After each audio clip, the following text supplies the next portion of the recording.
सध्या सतत हवामानात होत असलेल्या बदलांमुळे सोयाबीन पिकाच्या पानांवर करपा रोग होण्याची शक्यता आहे।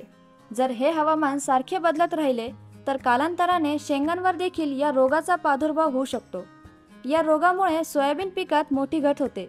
त्यासाठी वेळीच याची लक्षणे ओळखून योग्य त्या उपाययोजना करायला हव्या, जेणेकरून होणारे नुकसान टाळता येईल। रोगाची लक्षणे। या रोगाचा प्रादुर्भाव पीक वाढीच्या अवस्थेत जास्त दिसून येतो। पाने वेडीवाकडी होऊन गुंडाळतात व वाळायला लागतात। रोगांची लक्षणे पाने, फांदी व शेंगांवर दिसून येतात। फांद्यांवर, शेंगांवर तसेच खोडांवर गडद तपकिरी किंवा काळपट डाग दिसून येतात। नंतर तेच गडद डाग काळपट होऊन त्यावर बारीक काळे धागे दिसून येतात। यामुळे शेंगांमध्ये पूर्ण दाणे भरत नाही किंवा दाण्यांचा आकार बारीक राहतो।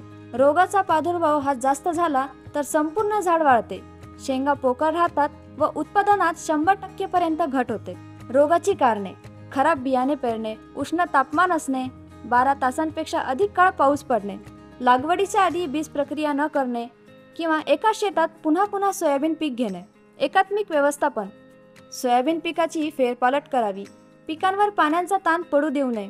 दरवर्षी एकाच शेतामध्ये सोयाबीनचे पीक घेऊ नये। मागील वर्षी जर त्याच शेतात सोयाबीनचे पीक घेतले असेल तर त्याचे रोगग्रस्त अवशेष नष्ट करावेत। किसान राज